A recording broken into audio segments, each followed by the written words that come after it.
I extend my greetings to the Korea International Peace Forum. Today my thoughts are with the people of Korea in their quest for peace, unification, and national sovereignty. The path-breaking April 27 meeting between the two leaders, President Moon and Chairman Kim, is an important watershed in the history of the Korean nation. It sets the basis for peace and reconciliation and unification. But the question we have to ask ourselves, will the Trump administration endorse that resolve of the Korean people? Will that agreement, which results from the inter-Korean dialogue, lead to the demilitarization of the Korean Peninsula? We must remember that Secretary of State Mike Pompeo was in Pyongyang during the Easter break on a secret meeting together with intelligence and national security officials. And it's on this basis that the June 12th summit in Singapore between President Trump and Chairman Kim will be based. In other words, an agenda set by the United States. Now, what the United States wants are unilateral commitments on the part of the DPRK without actually committing itself to a parallel denuclearization. Lest we forget, the United States is now engaged on a $1.2 trillion nuclear weapons program. So there has to be some balance in the commitments.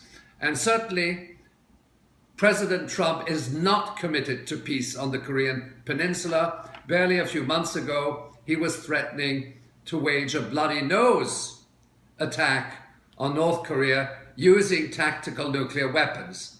So the question we have to ask ourselves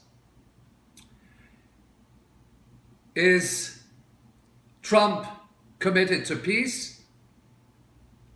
US foreign policy is invariably based on deception, but there's another element.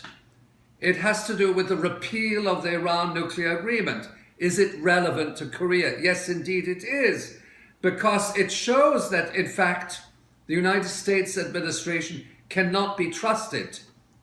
And in effect, the repeal of the Iran nuclear agreement bears an obvious similarity to the US contradictory stance with regard to North Korea. Now, I should also mention that both Iran and North Korea are part of the same global military agenda.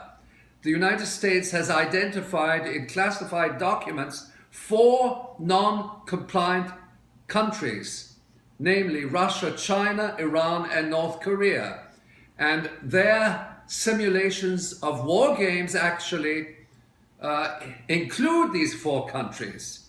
So that we have to understand that to reach peace on the Korean Peninsula, it is essential that the United States abide, because ultimately the greatest threat to global security is not North Korea, it is the United States of America. And consequently, the Koreans have to negotiate.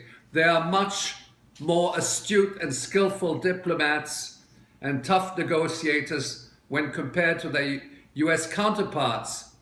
But the concept of denuclearization of the Korean Peninsula must be accompanied also by the retreat of US forces from the Korean Peninsula and a commitment on the part of the United States to significantly reduce its nuclear forces, which are threatening various countries, including the Korean nation.